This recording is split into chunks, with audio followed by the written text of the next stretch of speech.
Hello. Today I am interviewing my friend Karla Blanco, and I would love to read her bio and tell you a little bit about Karla.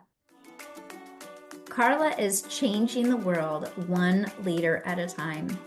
Karla Blanco is the author of 4 bestsellers. She's a coach and international speaker with 4 TEDx talks, DISC consultant, and a leadership instructor for the John Maxwell team. With over 26 years of experience in corporate leadership within a Fortune 500 global corporation, she led initiatives in competitiveness, leadership, social impact, and inclusion.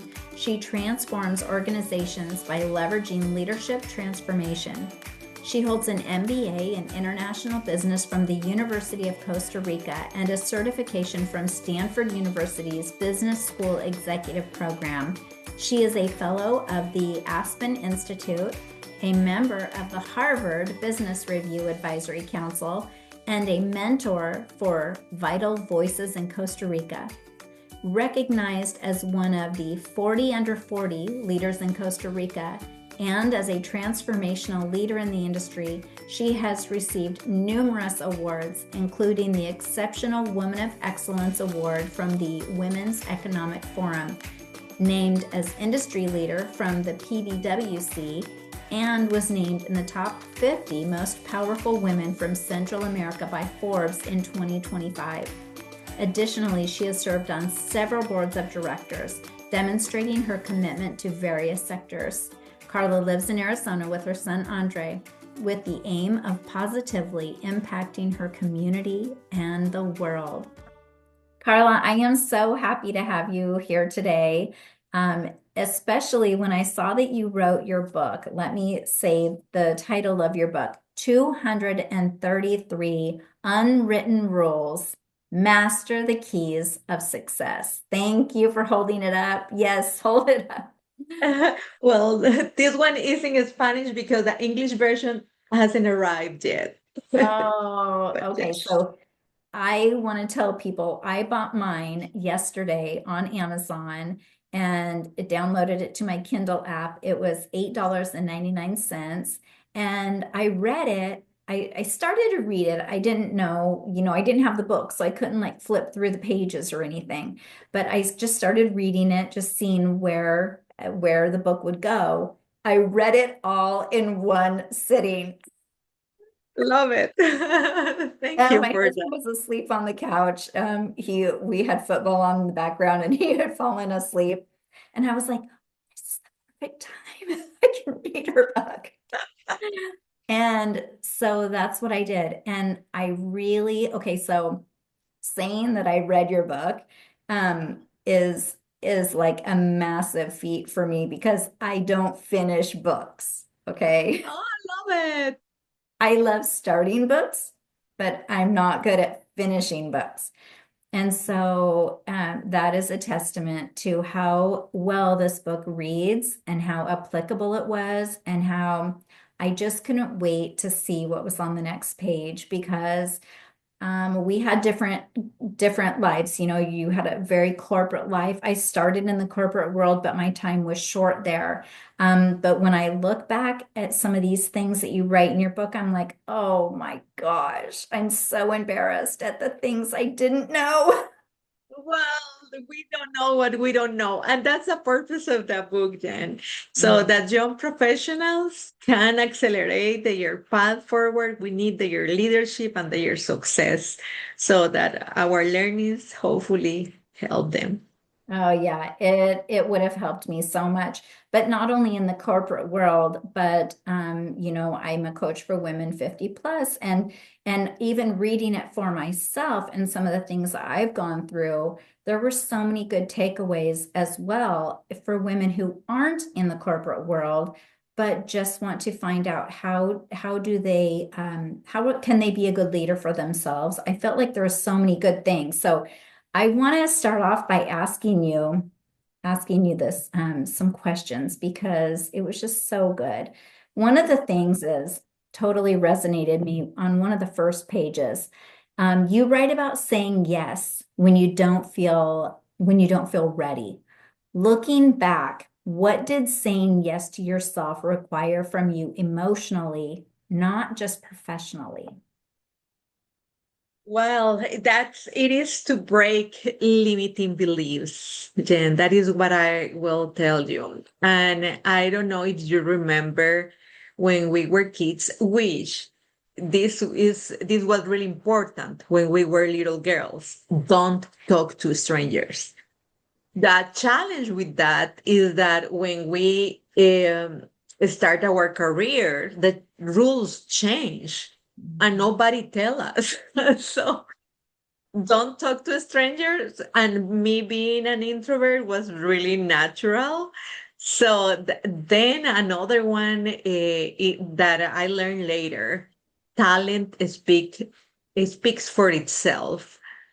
And I grew believing both. And there are so many others that I learned through some research from different universities that definitely I truly believe that if I did my job well, someone will notice.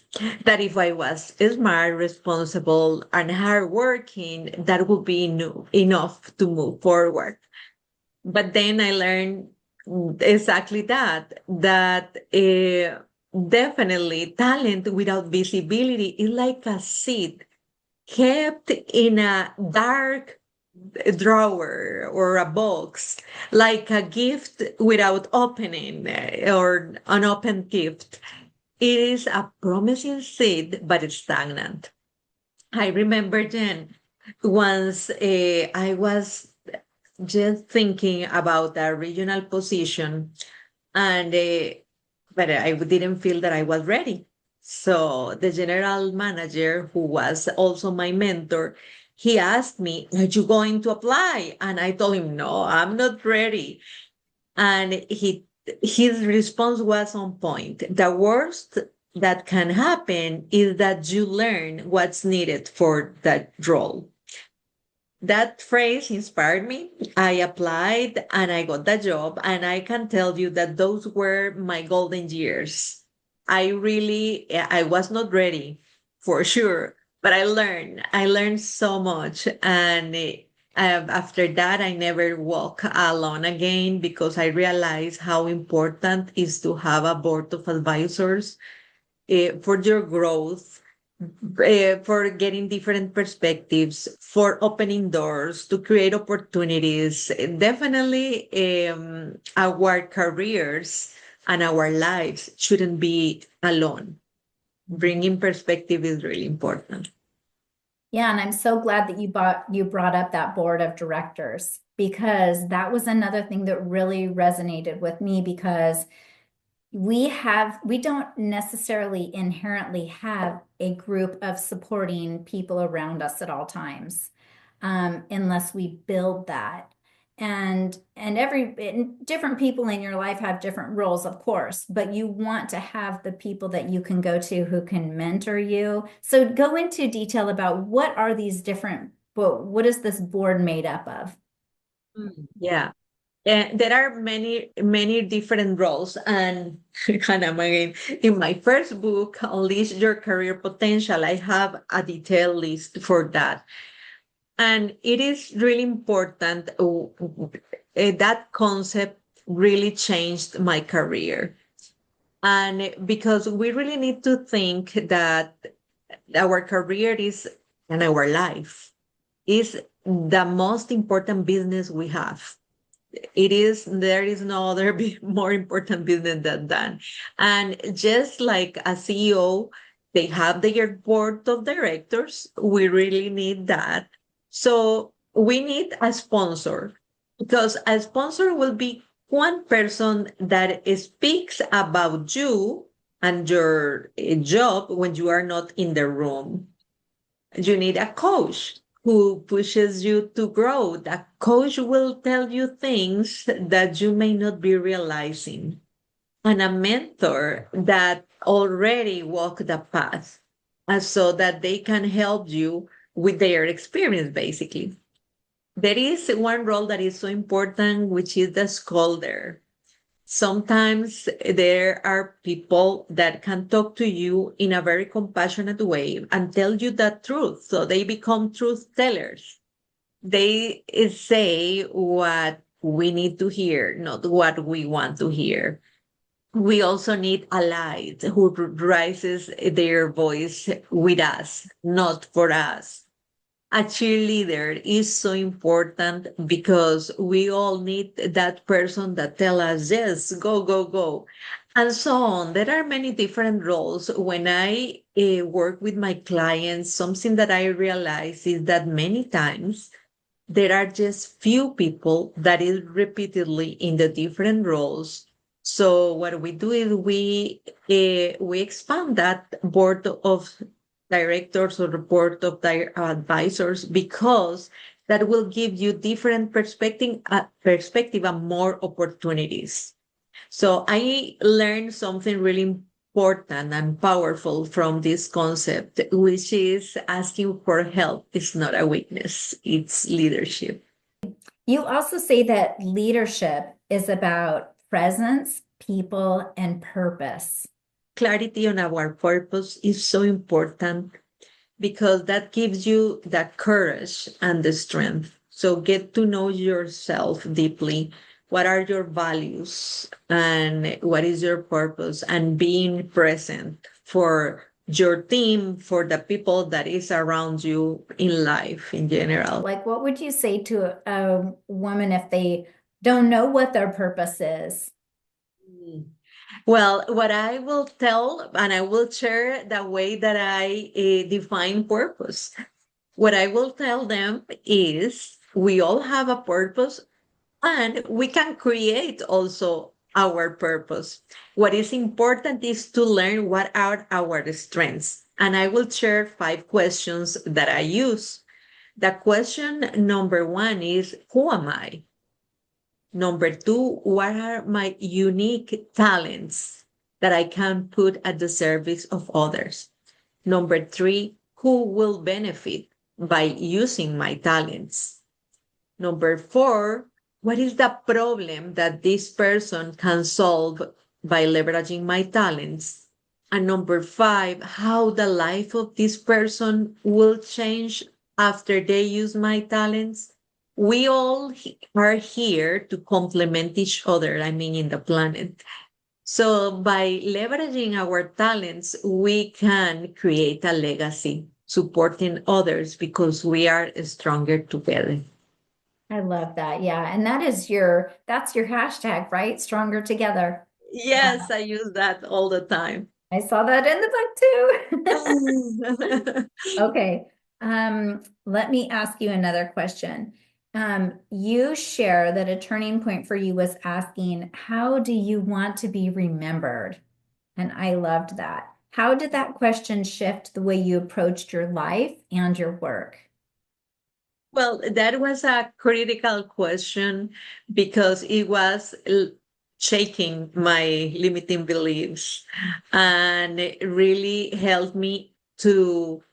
This is another exercise that I run when we are defining purpose, is to imagine that you are reaching your 100th anniversary. So it's your birthday, number 100. So who will be there with you and what they will say? Who will say a toast? And what are those values that they will highlight? What are the memories that made the difference? So just writing those ideas really help you, puts you into the future, and it makes easier to write down your vision, which is very aligned with that moment, vision of life, and then defining your mission. How will you get there? So, and then you have purpose, vision, and mission, like a company. But truly, I truly believe this is the most important business. So that was a pivotal moment for me. Yeah, that was another pivotal thing that stuck out in your book to me was the idea of building a personal brand. And yes, that's important. I never really thought about it inside of a company that you are a brand within your company. Um, but it's so smart to think of it like that. And the rules that you had going along with that, which I would just tell people to get the book, but they're so good for knowing like, what do you do in our office? You know, how do you take your brand from within your section of, you know, your department, but how do you also bridge it with the other departments? And that was a really, really great thing for a new leader to learn as well. So I loved that idea, and I don't think that a lot of people really think about that individual branding enough, whether you're in an organization or not.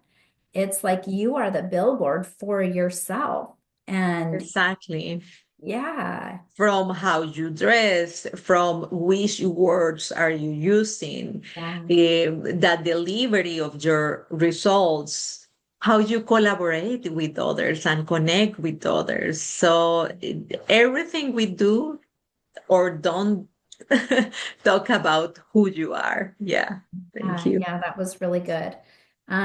Okay, let's see. So that kind of gets into the personal branding stuff. And your framework around the personal brand starts with identity and contribution. So I don't want to leave those out. As women listening reflect on who they are and who they want to impact, what would be something that you would say to someone who feels like they're not only just beginning, that they're only just beginning to ask these questions of themselves? Because I know for me, I never thought about this stuff when I was younger. And so what would you Neither. say to someone who's like, "Oh my gosh, did I miss out? Like, what am I behind on?" And I think kind of my mission is you're not behind, you're becoming, but I want to hear like what you think regarding that as well. I love that, Jen. We are not behind. We all are becoming. And well, at the beginning of my career, I was not clear. I never thought about it. And actually, I do recall having my at the beginning of could be like the third meeting with my manager that he asked me, "Where are you going?" And I was like, "I'm not going anywhere. I'm just arriving." Mhm. And I do recall my parents work on government all their careers. So that I'm sharing that as a way to for people to understand that we are a result of our environment. So in my mind, I was coming to this job and I will spend the rest of my career in that job and then retire. And that was the expectation. So I didn't pay a lot of attention because I didn't get the question. But then I started to observe that there were mergers and acquisitions, that there were layoffs, that there were, and I was like, oh my God, if I don't really take this seriously, probably I will fall in the plan of someone else. And usually people don't have as Jim Rohn says, don't have a great plan for you, not because they don't care, but because everyone is so busy. So you really need to take care of that. And at that time, I decided to start looking on, okay, how can I move forward? And I actually told to this manager, I would like to get your position at some point. And he was okay. Actually, he opened doors for me. He was the Latin American director, and he invited me to meetings with him, connected me with the leadership, allowed me to create development plans for all my colleagues in Latin America. And that was precious and that was gold because he left within a year. They Mhm. didn't give me the position to me.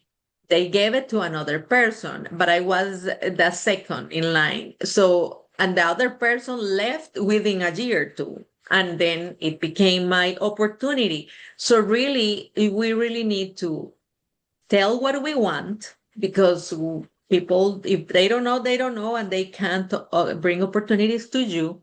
But first of all, learn about yourself and identify what would you like and keep it flexible. because you don't know if there may be better opportunities and you say no just because you are so focused on one thing. So just that's why it's so focused on your strengths, because your strengths are transferable to different roles in life. Yeah, and I am glad you said that because if anybody's watching who they expect people to read their minds, and then that's not going to be a good outcome because no one is a mind reader. You have to tell people exactly what you want and where you want to go, and then you find people are more than willing to help you get there. But you have to be brave enough to say, this is where I want to go, or these are my aspirations, and otherwise no one will know, right? Another thing that is important, Jen, for people is to create their elevator pitch. Yeah. So, how they introduce themselves. And at the end of that elevator pitch, always say, I aspire to, because you are telling to that person what are your aspirations. And maybe this person, they don't have the power to create an opportunity for you. But then if they see that opportunity, they will recall and connect you with that. So really, this is a team sports, or how do you say that? A sports Yeah, team? yeah, team sport. Well, and that's true because I think a lot of people, maybe especially it's been set up for the women in an organization to be in competition with each other. Like only a certain number of women are going to get the top spot. So you have to fight your way to the top. And luckily, I think that that's changing. And it had to all begin with collaboration because if we can collaborate, there's more than enough space at the Oh, top yeah. for everyone to do exactly what they want to do. How long it takes may be different, but collaboration is truly the key over competition for sure. Exactly, because life will surprise us with many opportunities that, well, like I told you at the beginning, if this mentor didn't ask me if I was going to apply, I probably wouldn't because I didn't feel like I was ready. But that question opened a golden decade for me with, yes, working with amazing people in all Latin America and with presidents and CEOs. I was sitting in boards. It was really, really an amazing opportunity that if he didn't ask, I probably wouldn't take it. Wow, that's a great Mhm. story. Can I tell you just a couple parts that stuck out to me in the Yes. book? Okay. I loved the part that says define your personal mantra or motto, a concise phrase that reflects your professional purpose and mission. And I think it is good too. I mean, we have the tool of AI. AI, if you tell it what you're interested in and you give it the bullet points, it will sometimes give you a really precise vision for yourself or professional Yes. mission where it even inspires you when you read it back. In that regard, Jen, I recommend people to ask AI for 10 options Mhm. because it will provide you with different options. So when you can connect the dots with the different wording AI use, sometimes it provides. If the audience are executive, will provide one version. If the audience are friends or moms, so you will have your own, let's say, mantra or your elevator pitch, but you can adjust depending on where you are. So in essence, you are one person, but depending on the environment, you will introduce yourself one way or the other. The part that sticks out to me for the ladies who tend to be in my audience are women 50 plus, and maybe they're retiring or, they're at the tail end of their careers. They're not starting. So, how would you maybe relate this to the retirement years or I don't know. I'm just thinking about maybe even that board of directors that you speak about that's going to help you to get ahead in your career. I'm thinking, I have never needed a board of directors more in my life being 50 plus because I want to go into retirement healthy, happy, um, and surrounded by women who support and cheer me on. And I think your board of directors is going to change throughout your life. And so I don't know, do you resonate at all with this? Yes, actually, well, you shared with me in another moment about your reflection on the different decades of your life. And I bet that if you take a look who were in those different stages, you probably see people changing. So board of directors also change. And for these golden years that we are, because I'm over 52, just having the people that will help us, that will rise our spirits, that in my case, my financial advisor, my tax advisor, my health advisor, my coach for menopause, and all those different things are part of how I become my best version, surrounded by the right people. So something that is really important for our own mental health is not to isolate ourselves, to Mhm. ensure that we are connecting with many people that we really value. We really need to be careful, I think, on our life like a cocoon of who is around us, because definitely we want people that really rise our spirits, because that will be also good for our health. So that's how I see that. And I am in that phase, and as a coach, I also have one in the first book, something that I call the 1-5-10, which is a plan for the next decade. And then you think, okay, if I want to be there in 10 years, where do I need to be in 5 years? And what are the three things that I will do next year to ensure that I'm moving forward in that direction? So just think in the future and bring the people that will help you rise. Yeah. I love it because it really has this intentionality thread to it of really being intentional about what kind of life you want to have. And so I love that. And they are kind of always unwritten rules, even the personal skills, because it takes a lot sometimes for the younger generation to figure out, there's a lot of nuances that go on, And so I feel like that's why your book is very timely and it can help so many people who are just starting out their careers. But then, like I said, I got so much out of it and I don't have a Yeah. career. I mean, yes, I have a coaching business, but I'm not in the corporate world. I'm Mhm. more just working with women in groups and It's yeah. important when you take a look into the World Economic Forum, the skills of the future, Mhm. is social connection. It's one of the skills. So that's why retreats are nowadays critical too, because also with technology, you kind of disconnect. So you really need to find those spaces where you can connect with other humans that are aligned with your values. Yeah, yeah, totally.